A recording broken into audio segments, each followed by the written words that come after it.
going to return to the Gladys Aylward dilemma of the myoolteer, because that's, with me at the minute. The ideal solution comes down to, is there a certain harm? Yes, they're going to kill my family if I don't comply. Right. Is there an uncertain outcome if I do exactly that? Yes.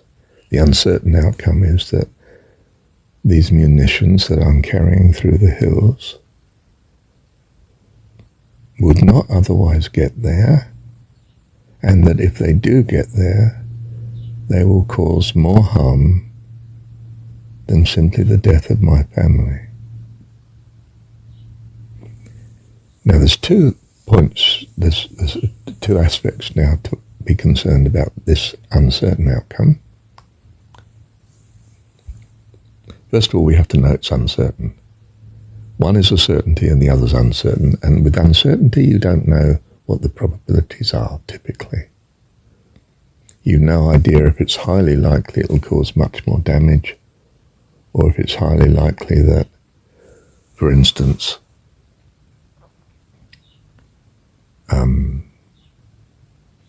the armaments still won't get there, or the war will have finished by then, or, a whole lot of things like they'd have got the armaments there in some other way anyway, and just as much damage will be done. So I'm faced with one certain outcome, which is virtually certain. They're about to kill my family, and I know their brutality. They're quite willing to do this if necessary, from my perspective. And a very uncertain outcome as to what the outcome will be if I do actually carry their armaments. I may even find a method whereby I can end up with the armaments in the river instead of, in the lake, instead of actually getting to the front line and being used against my people. Do you see there's all sorts of possibilities in the uncertainty one? But on the one that seems extremely certain, that they're going to kill my family if I don't do it, well, that's just a terrible outcome. And it's a terrible outcome for me, personally, because I know my family, and that's even more vivid to me, simply from my experience, than that they're going to use the armaments to kill people that I don't know, although they are part of my race and my people. Do you see, we are given an immediacy and a primacy of our own view, and we are to rationalize from that because we have more information as regards outcome than anything else. I don't even know the people I'm protecting. I can surmise who they are. But when it comes to my family, I know very well who I'm protecting. They are a living reality with me. And of course I'm going to be absolutely shattered if my family die. Whereas I won't be absolutely shattered if a stranger dies I don't even know of. Do you see? And this is why, if your child's hungry, you feed him. And if there's a child hungry in India, you don't even bother to find out where he lives and send him the food. That's the reality of this universe that we're in. You may think it wise to, for instance, hunt down every child that's hungry and feed them, but of course the problem is so large, that it will be a drop in the ocean.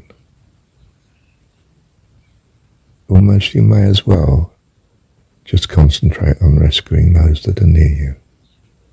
There is a primacy that is valid, rational. And the reason you've been given this primacy of self and those that you know your family and so on, is because that, well, is consistent in this world of uncertainty with your survival. When it comes to the crunch, you should put yourself first and your nearest and dearest at least next.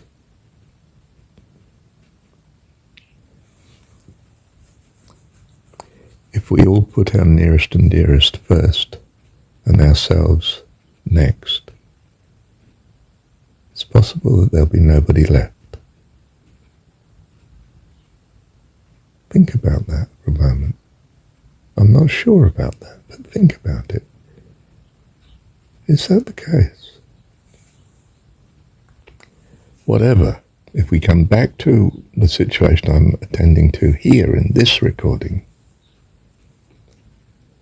is that if I'm choosing between a certainty of harm and an uncertainty of harm, I would unquestionably try to avoid the certainty of harm as my priority.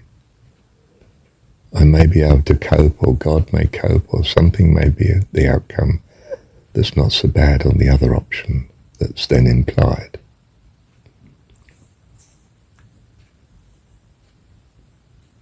You know, the consequence of choosing to rescue my family seems to risk armaments getting through and causing havoc.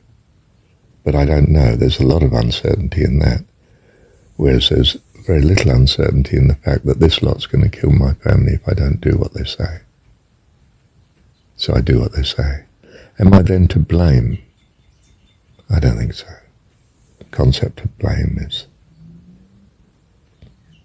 phony. I think the Buddhist has it, and the modern mind understanding has it too. You know, we look at this person and we say, now, why is he behaving the way he is? Let's look at the causes and conditions in his childhood and in his medication and, you know, in the diet he's eating and in the media he's been fed with that's made him act the way he acts, that's given him the values that he has. Am I holding him responsible for the values that he has when they are caused by external causes and conditions? The concept of blame is redundant. It should have been thrown in the bin long ago. It resulted in punishing criminals for the crime instead of simply keeping society safe and doing our best to rescue the criminal in that context.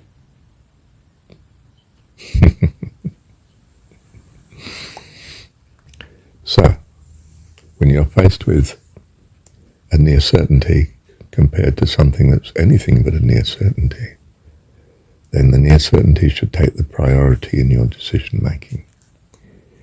The myoolteer should have rescued his family by saying, yes, I will do as you ask.